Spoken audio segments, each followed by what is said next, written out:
मोंटाचिया fracture dislocation. आइए study करते हैं क्या होता है ये फ्रैक्चर। मोंटाचिया फ्रैक्चर डिसलोकेशन एक ऐसा फ्रैक्चर है जिसमें अल्ना के अपर थर्ड का फ्रैक्चर होता है और उसके साथ साथ डिसलोकेशन होता है रेडियस के हेड का। This upper one third of the ulna and dislocation of the head of the radius. So mechanism of injury की अगर बात करें कि किस तरीके से ये फ्रैक्चर सस्टेन होता है, it is most of the time fall on an outer stretch hand और the direct blow on the back of the forearm. जब भी हम देखते हैं कि डायरेक्ट ब्लो कोई भी है या तो कोई स्टिक आकर लगी है या फिर कोई और चीज़ डायरेक्टली आकर हिट हुई है, स्पेशली फोर आर्म के अपर पार्ट पे, this might result into the Monteggia fracture dislocation. So types, इस फ्रैक्चर को हम दो टाइप में क्लासिफाई करते हैं depending upon the angulation of the ulna fracture.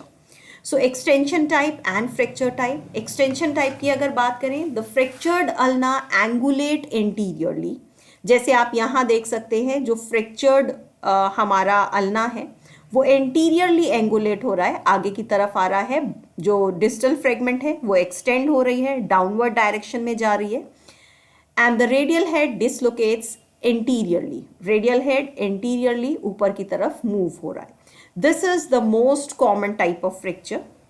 Second one is the flexion. Flexion की अगर हम बात करें, the fractured ulna angulate posteriorly. जो फ्रैक्चर्ड अल्ना है पोस्टीरियरली मूव करेगी, while the distal fragments move into the flexion. Radial head also dislocates posteriorly, ये भी पीछे की तरफ जाता है। So this is the common version. ज़्यादातर केसेस में हम देखते हैं कि एक्सटेंशन टाइप का फ्रैक्चर होता है and flexion one is less common. Then the diagnosis, कैसे हम फ्रैक्चर को डायग्नोस करेंगे? The first is the history. Patient आकर हिस्ट्री देगा कि किस तरीके से फॉल हुआ। At the same time pain होगा, स्वेलिंग होगी, पालपेट करके देखा जाएगा, एग्जामिन किया जाएगा तो वहाँ पर टेंडरनेस होगी, फोर आर्म के मूवमेंट प्रॉपर नहीं हो पाएंगे, डिफॉर्मिटी होगी। एक्सरे इज कन्फर्मेटिव एंड अगर हम एक्सरे कराएंगे जैसे आप यहाँ देख सकते हैं इन दिस एक्सरे कि किस तरीके से जो अल्ना है उसका अपर पोर्शन फ्रैक्चर्ड है शाफ्ट का and with their is a dislocation of the radius, head of the radius. और ये यहाँ पे हम देख सकते हैं कि ये एरो इंडिकेट कर रहा है कि एंटीरियर डिसलोकेशन है रेडियस के हेड का।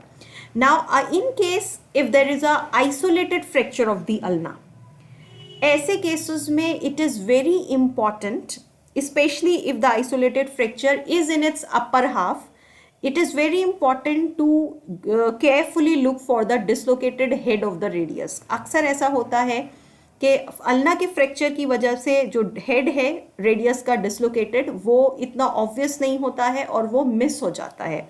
सो this is one of the important thing that should be noted on the X-ray in case of isolated fracture of the ulna.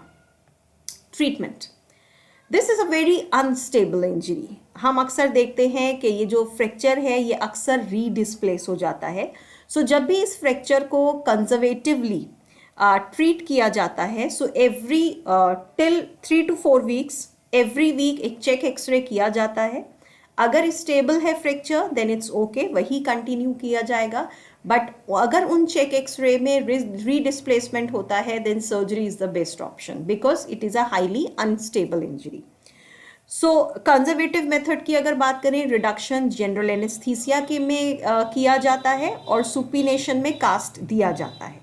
But रीडिस्प्लेसमेंट जैसे मैंने कहा काफ़ी कॉमन है, चेक एक्सरे में वो आ जाता है।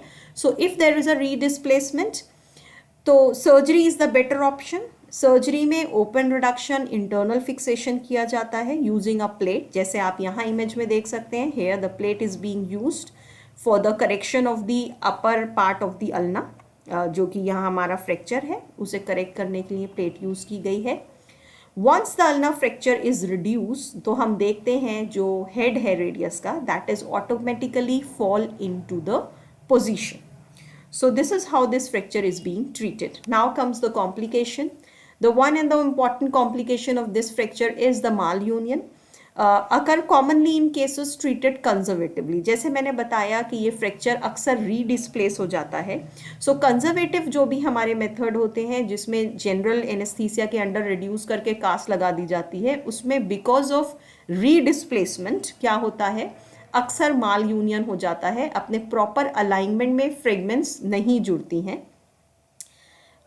It results into deformity of the forearm, limitation of the elbow movement as well as forearm movement. So this is all about this fracture. अगर वीडियो आपको अच्छी लगी हो तो ऐसी और वीडियोस के लिए बने रहिए हमारे इस चैनल पर। Thank you so much for joining.